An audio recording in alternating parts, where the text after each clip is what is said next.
Gucci est un film qui est sorti le 24 novembre dernier au cinéma et qui retrace l'histoire autour du drame familial de la famille Gucci. C'est un film qui est inspiré de faits réels, mais vous allez voir qu'il y a quand même beaucoup d'inexactitudes sur lesquelles on va essayer de revenir ensemble. L'histoire a beaucoup été romantisée et glamourisée pour les besoins du film et la famille Gucci est un petit peu en colère. Ils n'ont pas du tout été contactés par le réalisateur et ils pointent du doigt l'histoire qui nous est racontée. Donc vraiment, ne prenez pas ce film comme un film documentaire, mais comme du divertissement inspiré de l'histoire du Gucci que je vais essayer de vous raconter aujourd'hui. Bien que j'ai fait énormément de recherches, que j'ai regardé énormément d'archives, etc., il est possible qu'il y ait quelques inexactitudes également. Bien évidemment, attention spoiler, je vais vous parler et de la réelle histoire et du film. Donc si jamais vous voulez garder un petit peu le suspense, n'hésitez pas à passer cette vidéo et à revenir la voir lorsque vous aurez vu le film.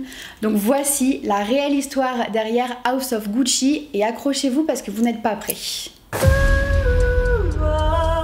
Tout a commencé grâce à Guccio Gucci qui est né en Italie, à Florence plus précisément en 1881.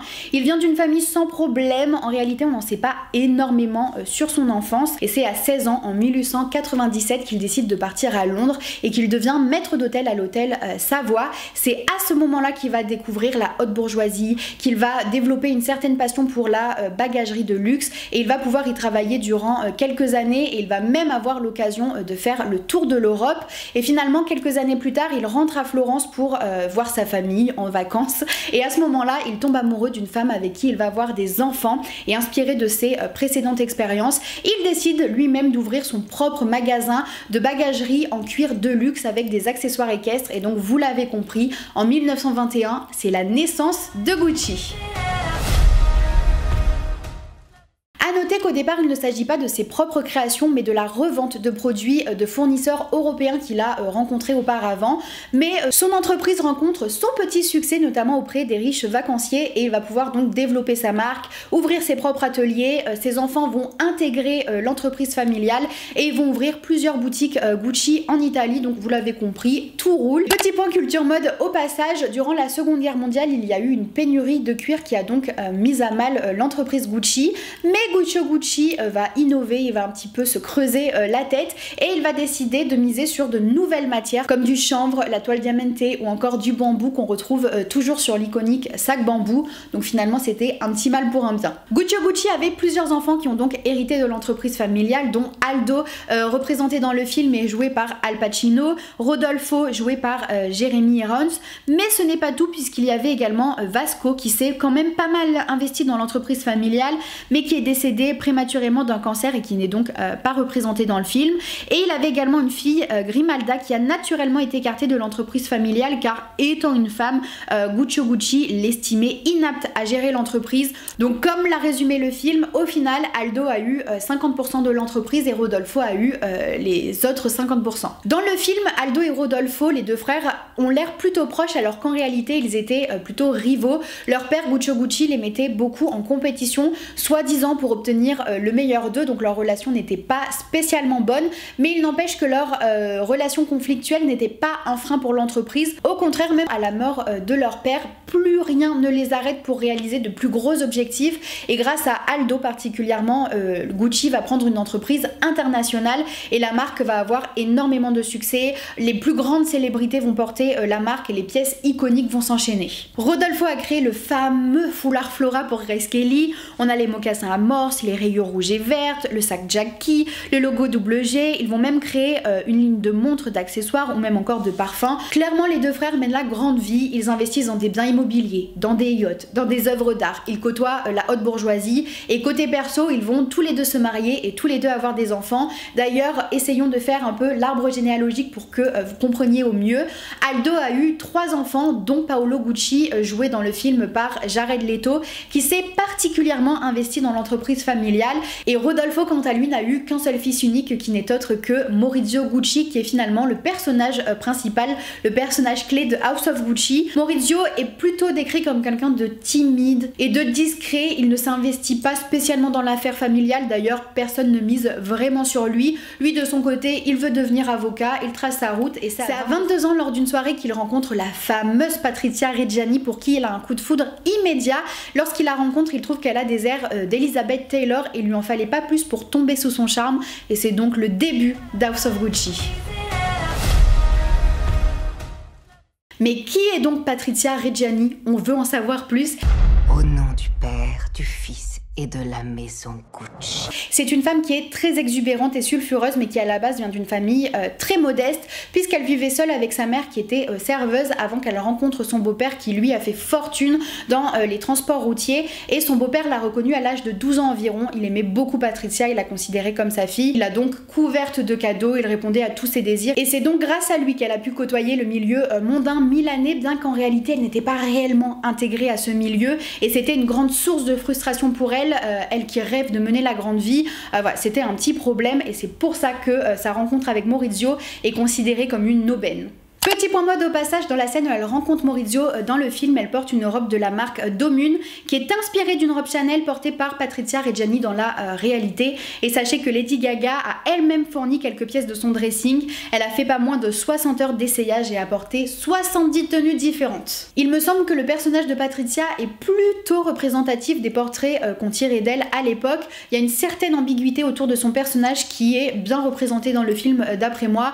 On ne sait pas trop si elle est amoureuse, si c'est une arriviste, si c'est un peu des deux, et en réalité on ne le saura jamais, même si on est d'accord, elle est quand même vachement caricaturée, notamment pour accentuer cette différence de culture et de milieu entre sa famille et celle de Gucci. Je pense par exemple à la scène où elle confond le tableau de Klimt avec du Picasso. Elle n'a aucune référence des films dans lesquels Rodolfo a joué, et même sa famille est décrite comme une famille de mafieuses, alors que, ma foi, en réalité il n'en est rien. Quoi qu'il en soit, Maurizio lui est fou amoureux de Patrizia, il est sûr de lui, et dès le second rendez-vous il va la demander en mariage contre l'avis de sa famille, et notamment donc de son père Rodolfo qui lui, la Patrizia il la sent pas du tout. Il se dit, la Patrizia elle en veut à mon argent, elle en veut à l'argent de mon fils, ça va pas le faire. Dans la réalité il essaye même de faire annuler le mariage, mais Maurizio lui pour le coup il est têtu, il en a rien à faire, il veut se marier avec Patrizia, il se mariera avec Patrizia, quand bien même il n'y a aucun membre de la famille à son mariage. Nouveau petit point mode, dans la scène du mariage, Maurizio porte une tenue similaire à la réalité, alors que la robe de Patrizia elle n'est pas vraiment fidèle à celle que la réelle Patrizia a portée.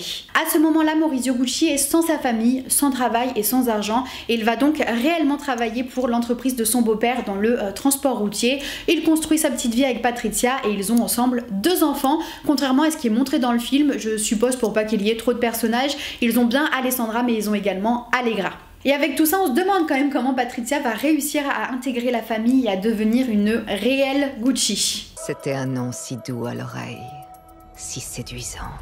Elle a très bien compris que c'était mort avec Rodolfo, qu'il ne l'aimait pas, qu'il ne la trouvait pas sincère, et elle va donc décider de s'attaquer à l'oncle Aldo, et elle a plutôt bien fait, puisque Aldo lui l'aime plutôt bien, la trouve sincère et trouve qu'elle est très amoureuse de Maurizio. Ensemble ils vont réussir à apaiser les tensions, au point que Rodolfo va mettre un peu d'eau dans son vin et accepter de renouer avec Maurizio pour rencontrer ses 2 petites filles, Alessandra et Allegra. Et surtout Maurizio intègre enfin l'entreprise Gucci. Patrizia elle est au top, elle touche enfin du bout des doigts sa vie de rêve. Avec Maurizio ils deviennent un couple phare des années 70, ils sont dans la jet set, et ça va même encore plus loin. Patrizia n'est plus du tout un souci au sein du clan Gucci, au contraire même son extravagance amuse, et elle incarne carrément la Gucci girl avec ses gros manteaux de fourrure, son opulence, son extravagance. On lui doit d'ailleurs la phrase « Je préfère pleurer dans une Rolls-Royce que rire à bicyclette », ça résume bien le personnage. Mais alors, comment la situation va-t-elle bien pouvoir se dégrader ? Tout d'abord, la relation entre Aldo et Rodolfo va poser problème. Comme je vous l'ai dit précédemment, ils sont considérés comme rivaux et ont une relation plutôt conflictuelle qui va être accentuée par un certain déséquilibre au départ. À la mort de Guccio Gucci, il y a eu 50% des deux côtés, sauf que comme Aldo a 3 enfants et Rodolfo qu'un seul, ça crée un certain déséquilibre dans les parts, et ça Aldo il a réellement du mal à le digérer, et tout va être prétexte à se faire la guerre. Par exemple, quand Aldo a voulu créer une ligne de parfum, ses frères n'y croyaient pas spécialement, et donc lui il se dit qu'à cela ne tienne, je vais faire ma ligne de parfum et je vais être l'actionnaire majoritaire avec mes fils. Sauf que quand Rodolfo il s'aperçoit que finalement la ligne de parfum dans laquelle il ne croyait premier pas est en train de cartonner et que ça rapporte plein d'argent, il regarde un peu comment ça se fait que lui ça ne lui rapporte pas tant d'argent et il comprend que son frère a pris la majorité des parts, ça le met hors de lui au point de prendre un avocat, j'ai nommé Domenico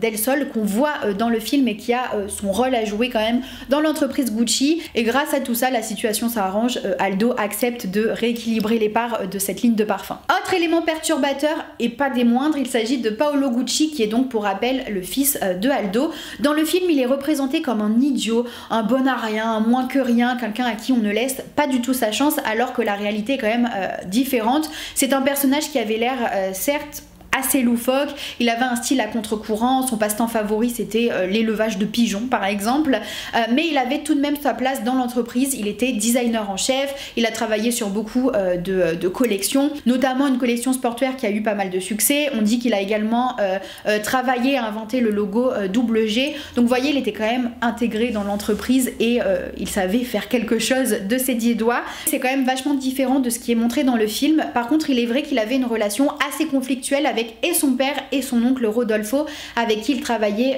quand même pas mal. Ils avaient tous les deux des visions complètement différentes pour la marque et de la mode, au point qu'un jour Rodolfo en a eu ras-le-bol et il a licencié de l'entreprise, et là c'est le début des malheurs. En 1980 c'est le clash, Paolo décide de lancer sa propre marque sans avertir son père et en plus en utilisant les fournisseurs de la marque Gucci, et là sans s'en rendre compte il vient de déclarer une guerre sans nom. Aldo et Rodolfo s'allient pour le virer du conseil d'administration, mais il semblerait que ça en vienne carrément aux mains, ils se bagarrent et Paolo a le visage tuméfié, il décide de porter plainte et de rendre cette affaire publique. Il fait la une des magazines et il est tellement furieux qu'il ne s'arrête pas là, il décide de dénoncer son père pour fraude fiscale et ce dernier va carrément être condamné à 1 an de prison, mais contrairement à ce qui est montré dans le film, c'est vraiment Paolo qui agit seul et ce n'est pas Patrizia ou Maurizio qui l'ont obligé à le faire ou qui ont joué de sa naïveté pour le faire. Gucci à ce moment-là est en très mauvaise posture et en plus en 1983 Rodolfo décède, donc c'est Maurizio qui hérite de la moitié de l'entreprise et c'est seulement à ce moment-là qu'il va réellement s'imposer dans Gucci, poussé par Patrizia qui elle a envie qu'il prenne vraiment sa place. Tu veux continuer à rester à la traîne ? Il est plus que temps de faire du ménage. Mais ce n'est pas chose facile parce que il est face à Aldo qui est considéré comme celui qui a fait Gucci, c'est celui qui lui a donné une dimension internationale. Il a beaucoup fait pour la marque et donc s'imposer face à un Aldo, c'est la galère. C'est sous les conseils de Domenico Del Sole, qui je le rappelle était l'avocat de Rodolfo et qui est donc celui de Maurizio maintenant, qu'il décide de tenter de s'allier à Paolo qui est considéré comme la brebis galeuse de la famille et qui surtout est en manque d'argent depuis tous les conflits qu'il y a eu, et ça Maurizio l'a très bien compris et lui propose donc un deal qui lui permet d'avoir des revenus réguliers contre sa voix au conseil d'administration, et je le rappelle, comme Maurizio a 50% de l'entreprise, avoir la voix de Paolo lui permettrait d'avoir donc la majorité, et c'est marché conclu, et c'est à ce moment-là que Maurizio prend la tête de Gucci. Avec tout ce que je viens de vous raconter, on se dit ok, il y a eu déjà pas mal de conflits et de problèmes au sein de la famille Gucci, et pourtant l'empire familial va connaître sa réelle descente aux enfers maintenant. Déjà pendant 2 ans, tout s'est parfaitement bien déroulé entre Paolo et Maurizio, jusqu'au moment où Paolo estime que Maurizio ne tient pas assez ses engagements financiers et il va carrément le dénoncer au fisc pour fraude fiscale, tout comme il a fait avec son père. C'est du pain béni pour la brigade milanaise, ils sentent le bon filon et ils se disent on a eu Aldo, on va maintenant avoir Maurizio, et c'est pour ça qu'il fuit en Suisse. Je trouve que dans le film c'est pas hyper clair, on voit qu'il y a la brigade financière qui débarque, mais il ne nous est pas dit que c'est Paolo qui l'a dénoncé, très certainement pour continuer à le faire passer pour un idiot et pour quelqu'un de naïf. Et pourtant, nouveau point mode dans le film, lorsqu'ils sont en Suisse, Patrizia porte une tenue de ski iconique avec son chapeau en fourrure, et sachez que c'est une tenue inspirée d'une tenue réelle portée par Patrizia Reggiani. C'est dans ces années-là qu'il revoit une ancienne amie d'enfance, Paola Franchi, et qu'il tombe amoureux d'elle, et vous l'avez compris, c'est donc la fin du couple Maurizio et Patrizia. Maurizio est focalisé sur son travail, sur son nouveau rôle au sein de Gucci, et il commence un peu à se lasser et à délaisser Patrizia, qu'il trouve en plus de ça plutôt manipulatrice, assez oppressante, et son envie de pouvoir commence à le déranger. Petite dispute après petite dispute, il va y avoir un jour une énorme embrouille entre les deux et Maurizio en a ras-le-bol, il fait ses valises, il part de la maison et il ne va plus jamais revenir. Il faut savoir que ça a été un divorce plutôt compliqué et assez long puisqu'il a duré 10 ans. La situation a rendu Patrizia folle de rage. En plus de perdre Maurizio, donc son amour, elle perd également le prestige, elle perd la société, elle perd quelque part un peu son rang. Et clairement, elle ne s'est pas laissée faire. Pourtant, Maurizio a quand même essayé de mettre du sien puisqu'il lui donnait environ 50 000 euros par mois. Mais ce n'était pas assez pour elle. Elle voulait plus, donc elle lui a fait des procès, etc. Et finalement, elle a obtenu une pension de plusieurs millions d'euros par an. Mais quand bien même, il faut bien comprendre que pour elle, elle passe d'une Gucci, d'une multimillionnaire à une Reggiani, petite millionnaire. Et ça, pour elle, c'est complètement inacceptable. En parallèle de ce divorce compliqué, Maurizio a vraiment du mal à gérer l'entreprise, à redorer l'image de l'entreprise et surtout qu'il a des possibilités moindres puisqu'il a le fisc sur le dos, il faut pas l'oublier à cause de son cousin Paolo, et donc il peut pas faire vraiment ce qu'il veut et il décide donc de contacter, de faire appel à Nemir Kirdar qui est le fondateur d'Investcorp qui à l'époque est très connu pour redresser les entreprises, pour faire de bons investissements, etc. Et donc Maurizio va passer un deal avec lui. Le but c'est vraiment que Maurizio garde ses parts et que Nemir Kirdar arrive à racheter les parts des autres et il va tout d'abord s'en prendre à la proie la plus facile, j'ai nommé Paolo Gucci bien évidemment, et lui rachète ses parts pour 40 millions d'euros. Ensuite il arrive à racheter les parts des frères de Paolo, puisque rappelons-le, Aldo a eu quand même 3 fils, quand bien même ils n'ont pas été des personnages centraux de l'histoire, ils existaient donc il a fallu leur racheter leurs parts. Et puis en 1988, il va réussir à racheter les parts d'Aldo. Pour résumer, toute la famille, mis à part Maurizio, a cédé ses parts à Investcorp, à Nemir Kirdar, sans savoir que Maurizio était un petit peu derrière tout ça. Et autant vous dire que c'est une énorme trahison qui a été représentée dans le film, de façon un peu caricaturale bien évidemment, lorsque Maurizio sort de sa cachette et que Aldo s'effondre en larmes, signe le papier et l'envoie à la tête de Nemir Kirdar. Puisque je vous le rappelle encore une fois, Aldo est considéré comme celui qui a fait Gucci, donc c'était une énorme perte pour lui.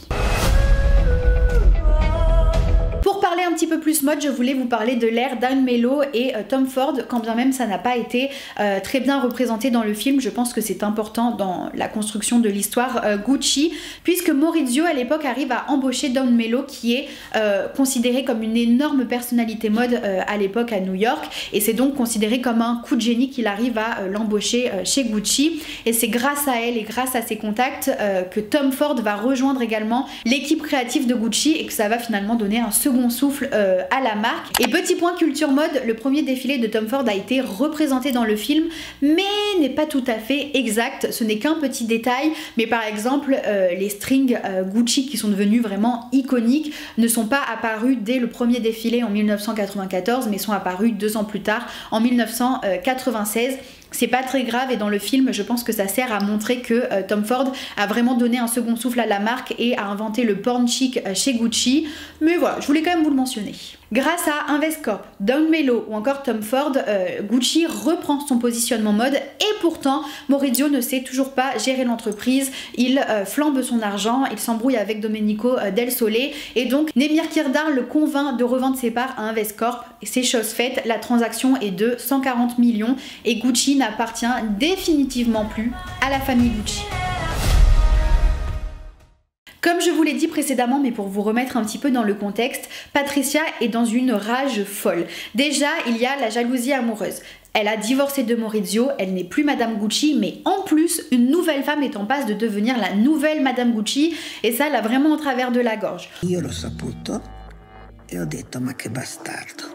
Ensuite, Maurizio et Paola vivent vraiment une seconde jeunesse, ils dépensent sans compter dans l'immobilier, les œuvres d'art, les voitures de sport et Patrizia dit s'inquiéter pour l'héritage de ses 2 filles. Si Maurizio n'a plus d'argent, ses filles n'auront plus d'argent et ça encore une fois c'est inconcevable pour elle. Surtout que Maurizio ne possède certes plus Gucci mais il a quand même toujours des ambitions, il a envie d'investir dans d'autres entreprises, notamment dans les casinos, mais Patrizia a très bien compris que son ex-mari Maurizio était nul en affaires, qu'il était nul pour gérer une entreprise et donc encore une fois elle a peur qu'il perde tout son argent et l'argent c'est important. Et puis pour finir, le fait que Maurizio ait perdu Gucci, pour elle ça représente également une sorte de perte de pouvoir, surtout qu'elle estime avoir beaucoup fait pour Gucci, donc vraiment ça la rend véritablement folle de rage et elle a une certaine obsession pour le nom Gucci qui est plutôt représenté dans le film. J'ai trouvé ça assez cool. Tout du long, tous les personnages, toute la famille Gucci lui fait bien comprendre qu'elle n'est qu'une pièce rapportée et qu'elle n'est pas une réelle Gucci, et elle ne cesse de répéter « Je suis mariée, je suis une Gucci, je suis une Gucci ». Et même la dernière phrase qu'elle dit dans le film, c'est « Appelez-moi Madame Gucci ». Déjà, c'est mon nom, ce n'est pas le tien qui est sur cette tasse. Notre nom, je te rappelle.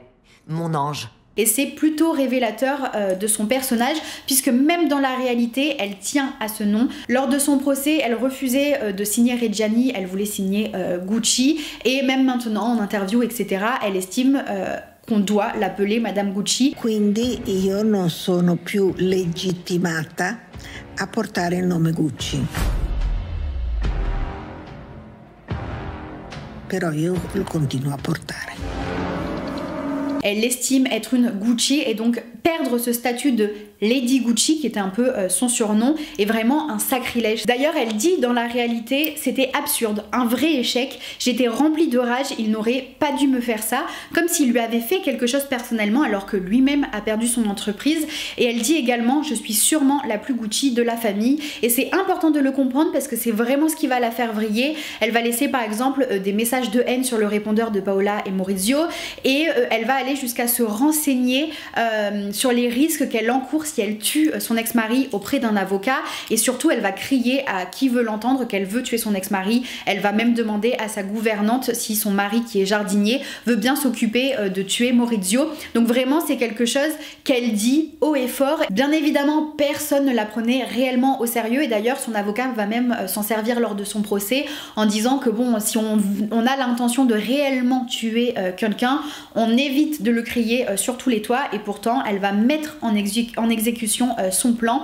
Et c'est en réalité son amie Pina, qui est interprétée dans le film par Salma Hayek, qui va la mettre en relation avec un certain Saviano, et ça va tout changer. Je ne vous ai pas encore parlé de Pina puisqu'il n'y en avait pas vraiment l'intérêt, mais c'était la voyante de la famille. À la base, c'était aussi une proche de Maurizio qui lui aussi était sensible aux énergies, au tirage de cartes. Mais très vite, elle est devenue vraiment très amie avec Patrizia. Elle disait elle-même, nous étions sœurs, elles avaient les mêmes aspirations, le même goût pour le luxe. Et si dans le film, Pina est presque montrée comme un peu une gourou, quelqu'un qui aurait un peu d'influence sur Patrizia, dans la réalité c'est plutôt l'inverse. Pina admire énormément Patrizia parce qu'elle a réussi à atteindre un style de vie qui lui fait envie, et donc elle fait tout pour rester amie avec elle, pour toucher quelque part un peu à cette vie-là à travers Patrizia. Et petite anecdote, Pina est jouée par Salma Hayek, qui est la femme de Pino, qui est le directeur de Kering, qui détient Gucci. Mais revenons-en à notre histoire. Patrizia était plus motivée que jamais à tuer Maurizio, son ex-mari, et donc elle conclut un deal avec Pina et Saviano. Who does what? Oh. Pina et Saviano ne sont que des pions, et Saviano va demander à deux autres hommes de s'y coller, Orazio et Benedetto, qui sont mécaniciens et pizzaiolo à la base. C'est pour vous mettre en avant un peu l'amateurisme des personnes, et d'ailleurs c'est également suggéré dans le film, puisque au moment de tuer Maurizio, on les voit avec la photo comme s'ils n'étaient pas certains de la personne qu'ils devaient tuer. Donc bon, Orazio conduisait et Benedetto est allé tuer Maurizio. Il lui a tiré d'abord 2 balles dans le dos avant de s'approcher et de lui tirer une balle dans la tempe pour être sûr de ne pas le louper, et c'est d'ailleurs le coup fatal, c'est le coup qui tuera Maurizio. Maurizio Gucci a été assassiné ce matin à Milan. Patrizia lui dit bien d'être sûre de ne pas louper sa cible, et même lors de son procès, elle dit elle-même « Ma vue n'est plus assez bonne, je n'aurais pas voulu rater ma cible ». Donc vraiment le fait qu'il soit aller jusqu'à Maurizio pour lui mettre le coup fatal est assez révélateur. Et à ce moment-là, il y a le gardien de l'immeuble qui était dans les parages, qui a entendu du bruit, qui est venu, et Benedetto lui a également tiré une balle dessus mais ne l'a pas tué, et ça montre encore une fois son amateurisme, parce que on ne laisse pas un témoin qui du coup a pu le décrire, a pu décrire la façon dont il est habillé. C'était quand même vachement risqué. Don't miss.